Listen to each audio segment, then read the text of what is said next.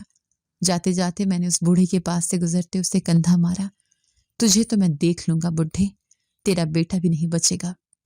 میں نے دان پیستے اس کے کان میں سرگوشی کی۔ بوڑھے نے کوئی جواب نہیں دیا، بس خاموشی سے مجھے جاتے ہوئے دیکھتا رہا۔ کمرے سے باہر نکلتے ہی میں نے لمبی لمبی سانسیں لی۔ میرا دل ہتھوڑے کی طرح برس رہا تھا۔ میں بچ تو گیا تھا، لیکن خطرہ بھی ٹلا نہیں تھا۔ فرانزک رپورٹ آنے میں 24 گھنٹے لگ سکتے تھے اور میرے پاس یہی وقت تھا اپنے آپ کو بچانے کا۔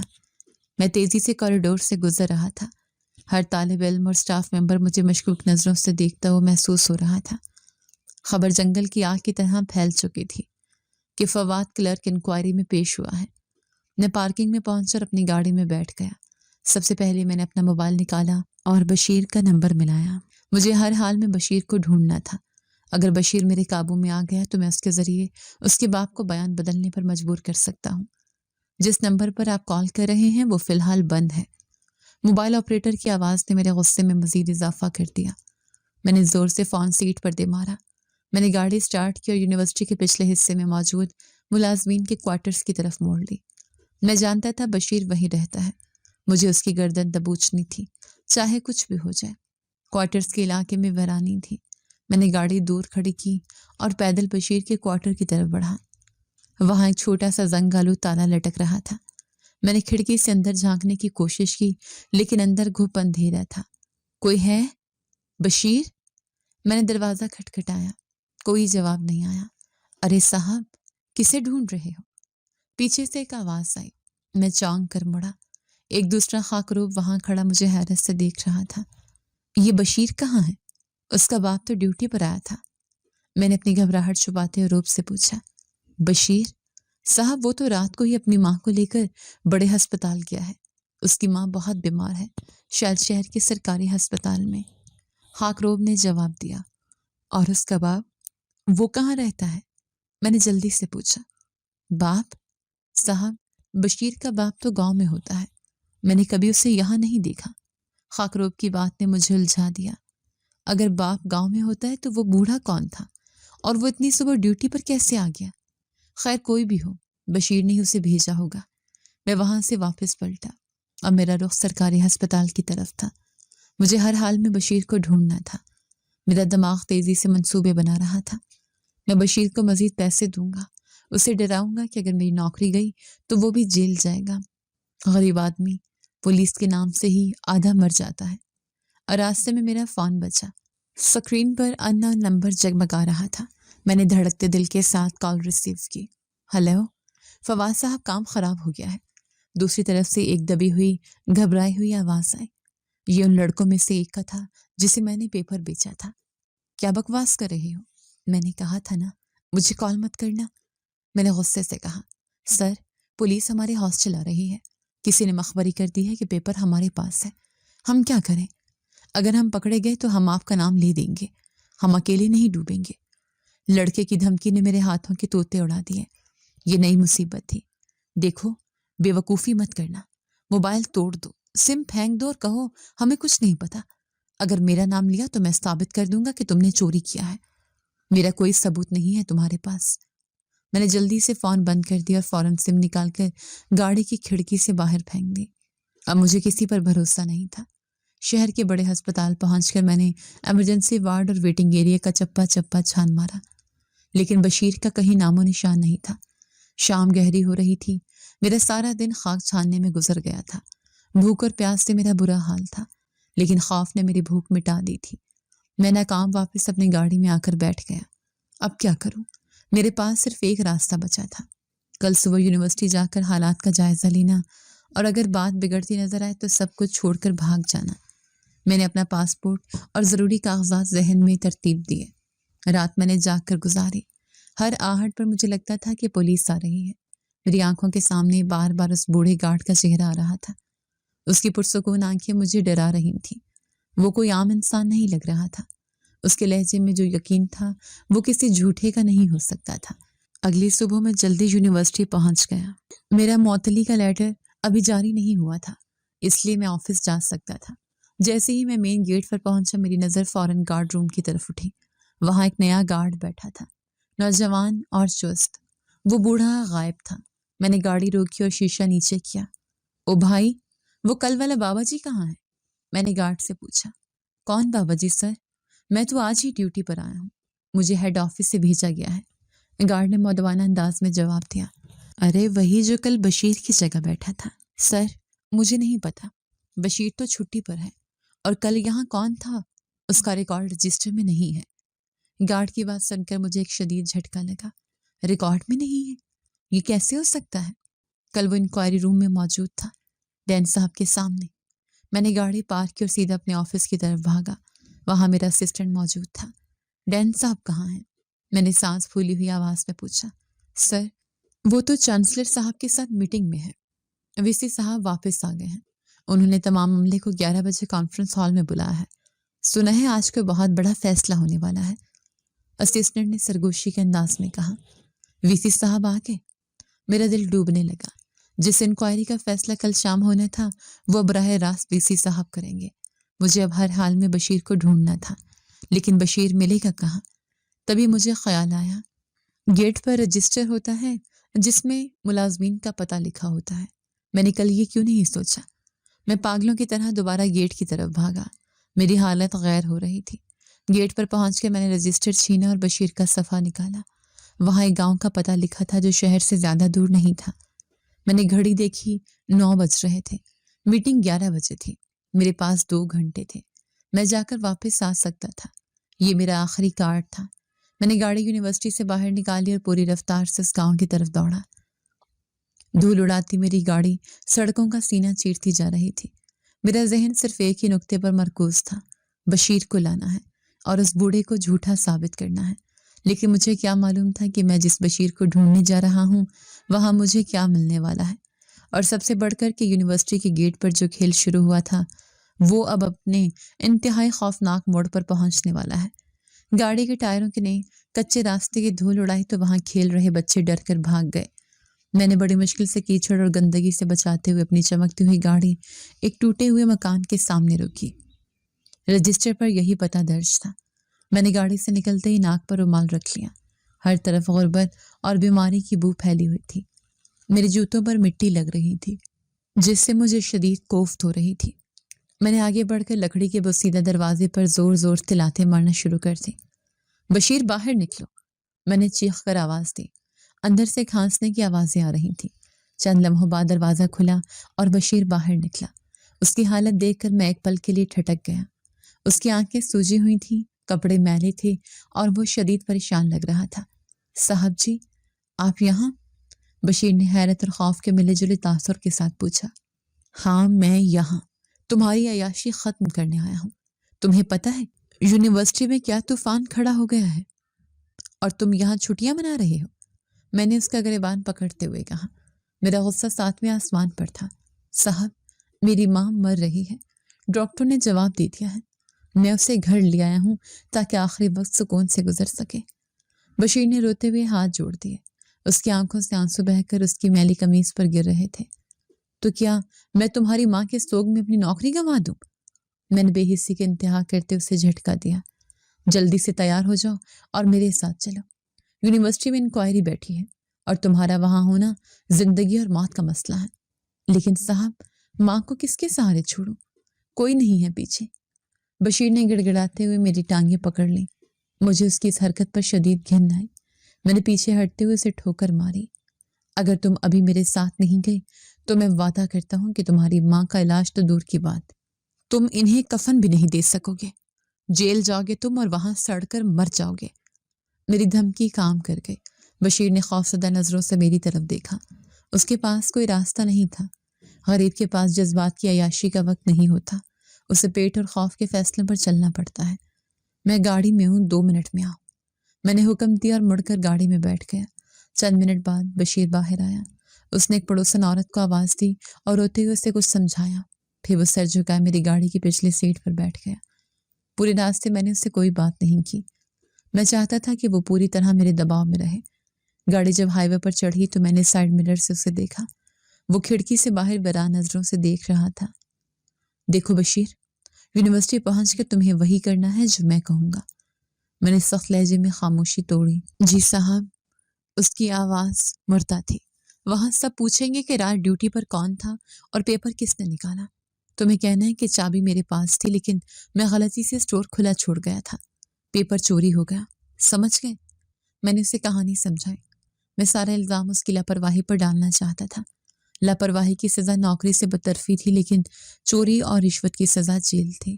لیکن صاحب، وہ بوڑھا، میرے باپ نے تو آپ کو لفافہ دیا تھا۔ بشیر نے اچانک سوال کیا۔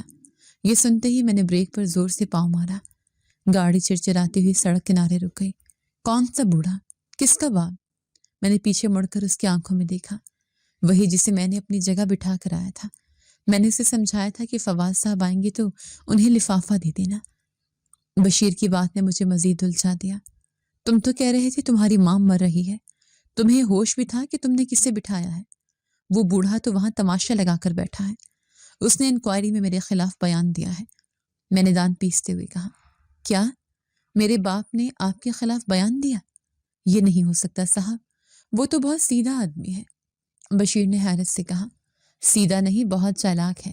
اس نے نوٹوں کی گڈی واپس وائس چانسلر کے سامنے رکھ دی ہے۔ اب اگر تم نے اپنی اور میری جان بچانی ہے تو تمہیں ثابت کرنا ہوگا کہ وہ بوڑھا جھوٹا ہے یا پھر تم اسے جانتے ہی نہیں ہو۔ میں نے گاڑی دوبارہ سے سٹارٹ کی۔ وقت بہت کم تھا، 11 بجنے والے تھے اور میٹنگ شروع ہونے والی تھی۔ میرا دل تیزی سے دھڑک رہا تھا۔ اگر بشیر نے وہاں جا کر ذرا سی بھی غلطی کی تو میرا کھیل ختم۔ یونیورسٹی کے قریب پہنچ کر میں نے گاڑی پچھلی گیٹ پر روکی۔ تم یہاں سے اندر جاؤ اور فوراً وردی پہنو، کسی سے بات نہیں کرنی، سیدھا مین گیٹ پر اپنی کرسی پر جا کر بیٹھ جاؤ، میں گاڑی پارک کر کے آتا ہوں۔ میں نے اسے ہدایت دی۔ بشیر نے خاموشی سے سر ہلایا اور گاڑی سے اتر گیا۔ میں نے اسے جاتے ہوئے دیکھا، اس کی چال میں ایک عجیب سی تھکن تھی۔ میں نے گاڑی پارکنگ میں کھڑی کی، اپنے کوٹ کو ٹھیک کیا اور بالوں پر ہاتھ پھیرا۔ شیشے میں اپنا چہرہ دیکھا۔ خوف اور پریشانی نے میرے چہرے کی رونق کو چھین لیا تھا، لیکن مجھے پرسکون نظر آنا تھا۔ میں تیز قدموں سے مین گیٹ کی طرف بڑھا۔ میں ایڈمن بلاک سے ہوتا ہوا مین گیٹ کی راہداری میں داخل ہوا۔ دور سے مجھے گیٹ نظر آنے لگا، وہاں کرسی پر کوئی بیٹھا تھا۔ میرا دل زور سے دھڑکا۔ کیا وہ بوڑھا اب بھی وہیں ہے؟ میں تقریباً بھاگتے ہوئے وہاں پہنچا۔ میرا سانس پھول رہا تھا۔ جیسے جیسے میں قریب گیا منظر صاف ہوتا گیا۔ کرسی پر وہ بوڑھا نہیں تھا، وہاں بشیر بیٹھا تھا۔ اس نے وردی پہن لی تھی اور وہ سر جھکائے دونوں ہاتھوں میں سر تھامے بیٹھا تھا۔ اسے دیکھ کر مجھے ایک لمحے کے لیے اطمینان ہوا کہ چلو وہ منحوس بوڑھا تو گیا، اب میں بشیر کو اچھی طرح سمجھا سکتا ہوں کہ اندر جا کر کیا بکواس کرنی ہے۔ لیکن بشیر کے بیٹھنے کا انداز بتا رہا تھا کہ وہ کسی گہرے صدمے میں ہے۔ میں نے اپنی قدموں کی رفتار کم کی۔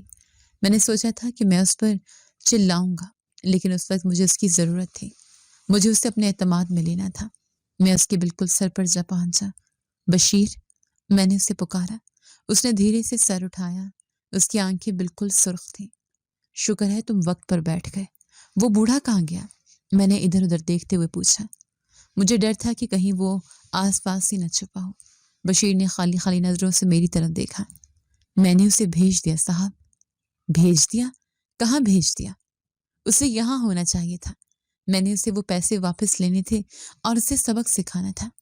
میں نے غصے سے کہا، صاحب چھوڑیں اسے، آپ بتائیں اب کیا کرنا ہے؟ بشیر کی آواز میں ایک عجیب سی اجنبیت تھی۔ کرنا کیا ہے؟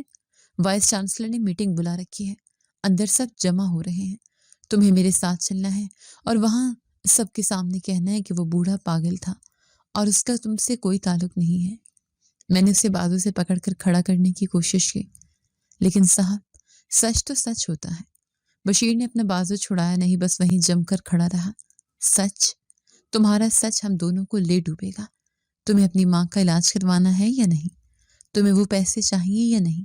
میں نے اپنا آخری ہتھیار اور سب سے کارگر ہتھیار استعمال کیا، پیسوں کا لالچ۔ بشیر نے میری آنکھوں میں دیکھا، اس بار اس کی نظریں جھکی نہیں تھی۔ پیسے تو چاہیے صاحب، لیکن ضمیر کا بوجھ بہت بھاری ہوتا ہے۔ ضمیر؟ میں نے طنزیہ ہنسی۔ جب پیپر چوری کر کے مجھے دے رہے تھے تب ضمیر کہاں تھا؟ اب فلسفی مت بنو، میرے پاس وقت نہیں ہے۔ وہ بوڑھا جو تمہارا باپ بن کر یہاں بیٹھا تھا، اس نے میرا جینا حرام کر دیا ہے۔ میں بس اتنا چاہتا ہوں کہ تم اندر چل کر کہو کہ تم اس سے نہیں جانتے، بس اتنا سا کام ہے۔ میں نے بے صبری سے کہا۔ میرا دل چاہ رہا تھا کہ میں اسے گھسیٹ کر اندر لے جاؤں۔ مجھے ڈر تھا کہ کہیں وی سی صاحب خود یہاں نہ آ جائے۔ فواد صاحب، بشیر نے پہلی بار میرا نام لے کر پکارا۔ میں اندر چلتا ہوں، جو آپ کہیں گے وہی کروں گا، لیکن یاد رکھنا صاحب، اوپر والی ذات سب دیکھ رہی ہے۔ ہاں وہ سب دیکھ لے گی، بس تم اپنی زبان قابو میں رکھنا۔ میں نے اطمینان کا سانس لیا۔ چلو یہ راضی تو ہوا، اب مجھے بس اسے میٹنگ روم تک لے جانا تھا اور پھر اپنی شاطرانہ چالوں سے اس سارے معاملے کو غلط فہمی ثابت کرنا تھا۔ چلو اٹھو، میں نے اسے اشارہ کیا۔ وہ اٹھ کھڑا ہوا۔ ہم دونوں ایڈمن بلاک کی طرف بڑھنے لگے، لیکن جیسے ہی ہم چند قدم چلے میرا موبائل بجا۔ یہ میرے اسسٹنٹ کا میسج تھا۔ سر جلدی آئیں، وی سی صاحب بہت غصے میں ہیں۔ وہ پوچھ رہے ہیں کہ آپ گیٹ پر کیا کر رہے ہیں۔ میں نے گھبرا کر موبائل جیب میں ڈالا۔ تیز چلو بشیر۔ ہم دونوں کوریڈور میں داخل ہوئے۔ وہاں پن ڈراپ سائلنس تھا۔ میرے جوتوں کی ٹک ٹک گونج رہی تھی۔ مجھے محسوس ہو رہا تھا کہ میں کسی عدالت کے کٹہرے کی طرف بڑھ رہا ہوں، لیکن مجھے کیا خبر تھی کہ اصل عدالت تو لگ چکی ہے اور فیصلہ بھی ہو چکا ہے۔ میں اپنی چالاکیوں کے الزام میں اندھا ہو چکا تھا۔ میں سمجھ رہا تھا کہ میں کھلاڑی ہوں، لیکن میں تو صرف ایک مہرا تھا جو پٹ چکا تھا۔ ہم میٹنگ روم کے دروازے پر پہنچ چکے تھے۔ میرا ہاتھ دروازے کے ہینڈل پر تھا، لیکن میرے دل میں ایک آخری خدشہ سر اٹھا رہا تھا۔ میں نے رک کر ایک بار پھر بشیر کی طرف دیکھا۔ اس کا چہرہ زرد تھا اور وہ لرز رہا تھا۔ مجھے اسے آخری وارننگ دینی تھی۔ دیکھو بشیر، اندر جا کر یہ مت کہنا کہ تم نے چابی دی تھی، بس اتنا کہنا کہ تمہارے باپ نے تم سے چابی مانگی تھی اور تم نے انکار کر دیا تھا، لیکن وہ زبردستی لے گیا۔ سارا ملبہ اس بوڑھے پر ڈال دو جو اب یہاں نہیں ہے۔ مردہ ہاتھی 1.25 لاکھ کا ہوتا ہے اور غائب آدمی تو اس سے بھی زیادہ قیمتی ہوتا ہے۔ میں نے سرگوشی میں اسے سمجھایا۔ بشیر نے میری طرف ایسے دیکھا جیسے میں کوئی دیوانہ ہوں۔ اس کی آنکھوں میں حیرت کا ایک سمندر امڈ آیا۔ صاحب، آپ بار بار میرے باپ کا نام کیوں لے رہے ہیں؟ اس نے دبی ہوئی آواز میں پوچھا۔ کیونکہ وہی کل تمہاری جگہ ڈیوٹی پر تھا، احمق انسان۔ اسی نے مجھے لفافہ دیا تھا۔ اب یہ ڈرامہ بند کرو اور میری بات گرہ سے باندھ لو۔ میں نے دانت پیستے ہوئے کہا۔ صاحب، میرا باپ تو اس دنیا میں ہے ہی نہیں، وہ تو 10 سال پہلے مر چکا ہے۔ بشیر کے ان الفاظ نے میرے دماغ میں ایک زوردار دھماکہ کیا۔ میں نے ہینڈل چھوڑ دیا اور پتھرائی ہوئی آنکھوں سے اس کی طرف دیکھا۔ وقت جیسے تھم گیا تھا۔ کیا بکواس کر رہے ہو؟ وہ کل صبح یہاں بیٹھا تھا۔ اس نے کہا وہ تمہارا باپ ہے۔ میرے حلق سے بمشکل آواز آئی۔ میرے جسم سے جان نکلتی ہوئی محسوس ہو رہی تھی۔ صاحب، میں قسم کھا کر کہتا ہوں میرا باپ مر چکا ہے۔ کل میں نے اپنی جگہ کسی کو نہیں بٹھایا تھا، میں تو جلدی میں گیٹ کھلا چھوڑ کر بھاگ گیا تھا۔ بشیر روحان سا ہو گیا۔ اگر وہ بشیر کا باپ نہیں تھا تو کون تھا؟ وہ شخص جسے میں نے یونیورسٹی کا خفیہ راز دیا، وہ کون تھا؟ میرے ماتھے پر ٹھنڈے پسینے کے قطرے نمودار ہو گئے۔ مجھے چکر آنے لگے۔ ایک انجانا خوف میرے رگوں پہ میں سرایت کر گیا۔ تو کیا میں نے کسی اجنبی کو پیپر دے دیا یا وہ کوئی جاسوس تھا؟ فواد، سنبھالو خود کو۔ میں نے خود کو ڈانٹا۔ اب پیچھے ہٹنے کا راستہ نہیں تھا۔ جو بھی تھا وہ اب یہاں نہیں ہے۔ میرے پاس اب بھی موقع ہے کہ میں سب کچھ بشیر کی لاپرواہی کے سر تھوپ دوں۔ کوئی ثبوت نہیں ہے کہ میں نے پیپر لیک کیا ہے۔ وہ بوڑھا گواہ نہیں بن سکتا کیونکہ وہ ہے ہی نہیں۔ چلو اندر۔ میں نے کانپتے ہاتھوں سے دروازہ کھولا۔ کانفرنس روم میں سناٹا تھا۔ بڑی بیضوی میز کے گرد تمام سینئر پروفیسرز، ڈین اور انتظامیہ کے لوگ بیٹھے تھے۔ ماحول میں ایک عجیب سی گھٹن تھی۔ سب کی نظریں دروازے پر مرکوز تھیں۔ میں نے کوشش کی کہ میرے چہرے پر اعتماد نظر آئے، لیکن میرے اندر ایک بھونچال آیا ہوا تھا۔ میں اور بشیر اندر داخل ہوئے۔ میں نے ایک نظر سب پر ڈالی۔ سب خاموش تھے۔ سب سے آخر میں میری نظر میز کے اس سرے پر گئی جہاں وائس چانسلر کی کرسی تھی۔ وہ کرسی ہماری طرف سے الٹی رکھی تھی، یعنی بیٹھنے والے کا رخ کھڑکی کی طرف تھا اور پشت ہماری طرف۔ السلام علیکم سر، میں نے اپنی آواز میں جان پیدا کرتے ہوئے سلام کیا۔ کرسی آہستہ سے گھومی۔ جیسے جیسے کرسی کا رخ ہماری طرف ہوا میری آنکھیں پھیلتی گئیں، میرا دل پسلیوں سے باہر آنے کو بےتاب ہو گیا۔ میرے ہاتھوں میں پکڑی ہوئی فائل چھوٹ کر زمین پر گری اور اس کی آواز اس خاموش کمرے میں گولی چلنے جیسے محسوس ہوئی۔ سامنے وائس چانسلر کی کرسی پر وہی بوڑھا بیٹھا تھا جو کل صبح گیٹ پر میلی چادر اوڑھے بیٹھا تھا۔ آج اس نے 3 پیس سوٹ پہنا ہوا تھا، لیکن چہرہ وہی تھا۔ وہ جھریاں، وہ آنکھیں، وہ مسکراہٹ، سب کچھ وہی تھا۔ میرے پیروں کے نیچے سے زمین نکل گئی، کمرہ گھومنے لگا۔ مجھے لگا میں ابھی گر جاؤں گا۔ آپ وائس چانسلر ہیں؟ میرے منہ سے بے اختیار یہ الفاظ نکلے۔ میری آواز میں اتنی دہشت تھی کہ کمرے میں موجود ہر شخص نے اسے محسوس کیا۔ جی ہاں فواد صاحب، میں ہی وہ بوڑھا گارڈ ہوں اور میں ہی اس یونیورسٹی کا وائس چانسلر ہوں۔ ان کی آواز میں وہی ٹھہراؤ تھا جو کل صبح تھا، لیکن آج اس میں ایک ایسی کاٹ تھی جس نے مجھے کاٹ کر رکھ دیا۔ یہ سب کیا ہے؟ یہ مذاق ہے؟ میں ہکلایا۔ میرا دماغ اس حقیقت کو تسلیم کرنے سے انکاری تھا۔ یہ مذاق نہیں، انصاف ہے۔ وائس چانسلر نے میز پر پڑا وہی لفافہ اٹھایا جو میں نے کل انہیں دیا تھا۔ فواد صاحب، مجھے شکایات مل رہی تھیں کہ ہر سال پیپر لیک ہوتا ہے اور اس میں اندر کا کوئی آدمی ملوث ہے۔ میں نے سسٹم بدلنے کی کوشش کی، سیکیورٹی ٹائٹ کی، لیکن چور ہمیشہ ایک قدم آگے تھا۔ اس لیے میں نے فیصلہ کیا کہ میں خود اس نظام کا حصہ بن کر دیکھوں گا کہ سوراخ کہاں ہے۔ انہوں نے لفافے سے پیپر نکال کر لہرایا۔ کل جب مجھے پتا چلا کہ بشیر ایمرجنسی میں گیا ہے تو میں نے موقع غنیمت جانا۔ میں نے بھیس بدلا اور گیٹ پر بیٹھ گیا۔ مجھے اندازہ نہیں تھا کہ شکار خود چل کر میرے پاس آئے گا۔ آپ نے مجھے نہ صرف یہ پیپر دیا بلکہ رشوت کی پیشکش بھی کی۔ یہ جھوٹ ہے سر، یہ سازش ہے، آپ غلط بیانی کر رہے ہیں، میں نے چیخ کر کہا۔ میں آخری سانس تک لڑنا چاہتا تھا۔ فواد صاحب، شور مچانے سے سچ نہیں بدلتا۔ انہوں نے ایک ریموٹ کا بٹن دبایا، دیوار پر لگی بڑی سکرین روشن ہو گئی۔ اس پر کل صبح کی CCTV فوٹیج چلنے لگی۔ یہ خفیہ کیمرے کی فوٹیج تھی جو شاید انہوں نے اپنی جیب میں یا کالر میں لگایا ہوا تھا۔ سکرین پر میں صاف نظر آ رہا تھا، میری آواز گونج رہی تھی۔ یہ لو، اور یاد رکھنا، منہ بند رکھنا۔ میں بوڑھے کو نوٹوں کی گڈی دے رہا تھا۔ پورا حال دم سادے میری کرتوت دیکھ رہا تھا۔ میری عزت، میرا وقار، میرا غرور، سب کچھ اس بڑی سکرین پر نیلام ہو رہا تھا۔ میں نے نظریں جھکا لی۔ اب انکار کی کوئی گنجائش نہیں تھی۔ فواد کلرک، تم نے صرف پیپر لیک نہیں کیا، تم نے اس قوم کے مستقبل کا سودا کیا ہے۔ تم جیسے لوگوں کی وجہ سے قابلیت رل جاتی ہے اور نالائق لوگ آگے آ جاتے ہیں۔ تم نے چند ٹکوں کی خاطر اس ادارے کا تقدس پامال کیا ہے۔ وائس چانسلر کی آواز میں شدید غم و غصہ تھا۔ میں گھٹنوں کے بل زمین پر بیٹھ گیا۔ میری ٹانگوں میں کھڑے رہنے کی سکت نہیں رہی تھی۔ مجھے معاف کر دے سر، غلطی ہو گئی، میں گڑ گڑایا۔ معافی خدا سے مانگو فواد، یہاں قانون اپنا راستہ بنائے گا۔ وائس چانسلر نے پولیس کو اندر آنے کا اشارہ کیا۔ 2 پولیس والے جو شاید پہلے ہی باہر کھڑے تھے اندر داخل ہوئے۔ انہوں نے میرے ہاتھوں سے ہتھکڑیاں پہنائیں۔ وہ ٹھنڈا لوہا جب میری کلائیوں سے چھوا تو مجھے اپنی بربادی کا مکمل یقین ہو گیا۔ اور تم بشیر؟ وائس چانسلر نے بشیر کی طرف دیکھا جو ایک کونے میں کھڑا کانپ رہا تھا۔ تمہارا جرم بھی کم نہیں ہے، تم نے اپنی ڈیوٹی سے غفلت برتی۔ تم گیٹ کھلا چھوڑ کر گئے اور چابی غیر محفوظ جگہ پر چھوڑی، جس کی وجہ سے فواد کو موقع ملا۔ غربت جرم کرنے کا لائسنس نہیں ہوتی۔ بشیر رو پڑا۔ سرکار، میری ماں مر رہی تھی، مجھے کچھ ہوش نہیں تھا۔ تمہاری ماں کا علاج یونیورسٹی کروائے گی بشیر، لیکن تمہیں تمہاری غفلت کی سزا ملے گی۔ تمہیں فی الحال معطل کیا جاتا ہے۔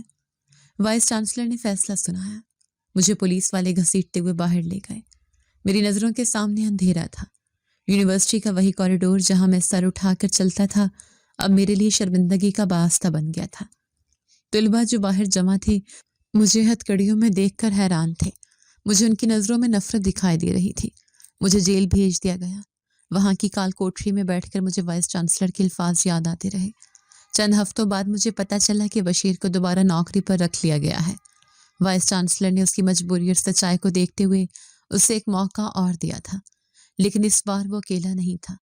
گیٹ پر اب 2 گارڈز تعینات تھے، ایک بشیر اور ایک نیا گارڈ۔